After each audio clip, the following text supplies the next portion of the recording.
आज हम जिस घटना पर बात करने जा रहे हैं उसने सच में सभी को अंदर तक झकझोर दिया है। जबलपुर क्रूज हादसा ये एक ऐसी त्रासदी है जिसकी शायद किसी ने कल्पना भी नहीं की होगी। हमारा मकसद यहाँ सिर्फ खबरें बताना नहीं है, बल्कि उन तथ्यों की गहराई में जाना है जो उस दिन घटित हुए। आखिर सेफ्टी में कहाँ चूक हुई और जो लोग वहां थे उन्होंने क्या कुछ सहा। इस घटना की गंभीरता को समझने के लिए आइए सीधे उन मंजरों और सर्वाइवर्स की उन कहानियों पर चलते हैं जो ग्राउंड जीरो से सामने आई हैं। रेस्क्यू ऑपरेशन के दौरान जो तस्वीर सबसे ज्यादा रुला देने वाली थी, जरा उसकी कल्पना कीजिए।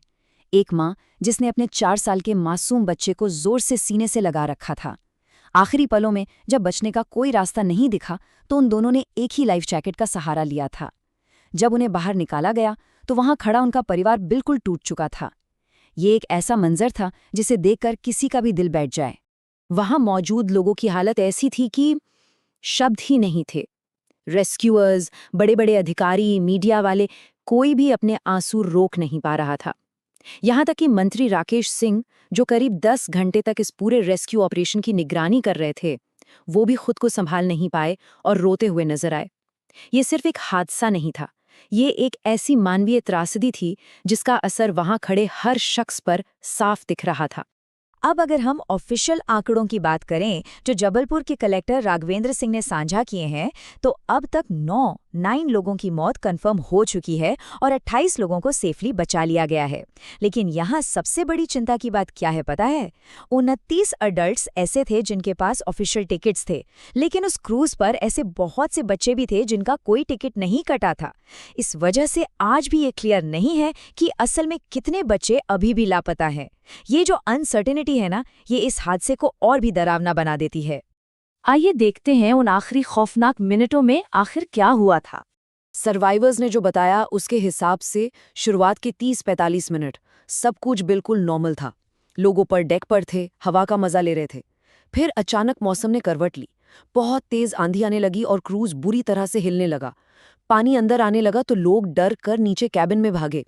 पायलट ने कोशिश की क्रूज को किनारे लगाने की, लेकिन लहरें इतनी तेज थीं कि इंजन फेल हो गया और इंजन बंद होते ही क्रूज में तेजी से पानी भरने लगा। आप यकीन मानेंगे, सिर्फ 2 से 3 मिनट में, जी हाँ, सिर्फ 2 से 3 मिनट में वो पूरा का पूरा क्रूज पानी में डूब गया। उस वक्त कैबिन के अंदर का माहौल कैसा था, इसके बारे में सर्वाइवर विकास ने जो बताया है वो सुनकर रूह कांप जाती है। कैबिन में लगभग 30 से 35 लोग फंस गए थे। पूरा केओस था वहां। तेज हवा की वजह से शीशे के स्लाइडिंग डोर्स बुरी तरह इधर उधर टकरा रहे थे। और सबसे दिल दहला देने वाली बात थी वहां मौजूद 10-12 छोटे बच्चे जो डर के मारे बस चीख रहे थे, रो रहे थे। सोचिए वो मंजर कितना खौफनाक रहा होगा। मौत के मुंह से वापस आने वालों की कुछ ऐसी कहानियां हैं जो हैरान कर देती हैं। 3, ये सिर्फ एक नंबर नहीं है, ये वो 3 लंबे घंटे हैं जो 72 साल के रियाज हुसैन ने मौत के बिल्कुल करीब बिताए। डूब चुके क्रूज के अंदर गर्दन तक पानी में उन्होंने लगातार 3 घंटे तक अपनी सांसों को बचाए रखा। रियाज हुसैन की जान आखिर बची कैसे? हुआ ये कि जब पानी भर रहा था तो वो कैबिन की छत के पास एक छोटे से एयर पॉकेट में फंस गए। उन्हें लगा कि अब सब खत्म हो चुका है, बाहर वाले बच गए होंगे और वो अंदर फंसे रह गए। वो शांति से बस अपनी आखिरी सांस का इंतजार कर रहे थे। पर तभी उन्हें बाहर से एक हल्की सी लाइट दिखी। उन्होंने पूरी हिम्मत जुटाई और क्रूज की दीवारों को जोर जोर से पीटना शुरू किया ताकि ऊपर रेस्क्यू टीम उन्हें सुन सके। आवाज सुनकर रेस्क्यू टीम ने गैस कटर से लगभग 1-1.5 घंटे तक छत को काटा और उन्हें जिंदा बाहर निकाल लिया। लेकिन तकलीफ की बात यह है कि उनकी पत्नी और एक और रिश्तेदार का अब तक कुछ पता नहीं चल सका है। एक और सर्वाइवर विकास की कहानी भी ऐसी ही है, जो बताती है कि ऐसी स्थिति में कैसे 1 सेकंड में सब कुछ बदल जाता है। विकास ने किसी तरह अपने परिवार के 5 लोगों को तो सेफली बाहर निकाल लिया, लेकिन अफसोस उनके 2 रिश्तेदार उस फ्लडेड कैबिन में ही फंसे रह गए और उनकी जान चली गई। एक ही पल में अपने कुछ करीबियों को बचा लेना और कुछ को हमेशा के लिए खो देना, ये सच में किसी को भी तोड़कर रख दे। अब सबसे बड़ा सवाल, ये हादसा आखिर इतना बड़ा कैसे बन गया? सूरत हाल बताती है कि ये एक बहुत बड़ी लापरवाही थी। नियम क्या कहते हैं और वहां असल में क्या हुआ? स्टैंडर्ड प्रोटोकॉल बिल्कुल क्लियर है। बोट चलने से पहले ही हर पैसेंजर को लाइफ जैकेट पहननी होती है। लेकिन जबलपुर क्रूज पर ऐसी किसी चीज का पालन नहीं हुआ।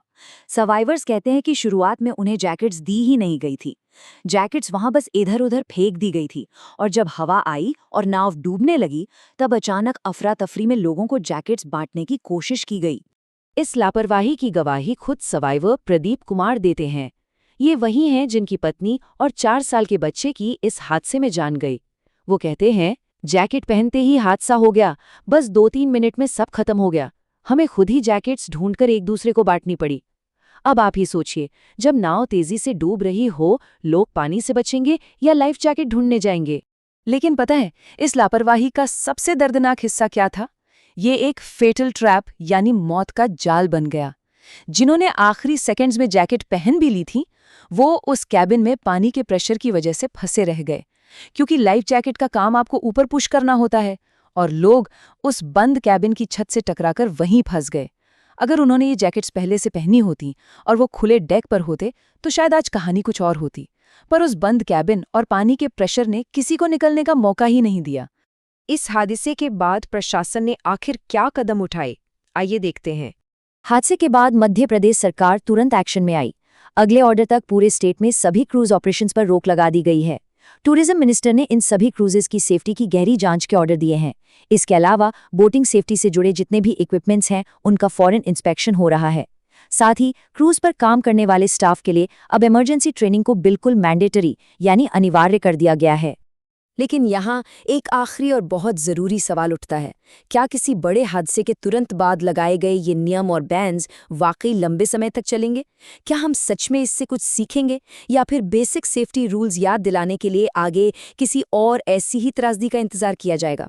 सिस्टम कब तक ऐसी चीज़ों को भूलता रहेगा और इसकी कीमत कब तक आम लोगों को चुकानी पड़ेगी? ये एक ऐसा सवाल है जिस पर हम सबको सीरियसली सोचना चाहिए।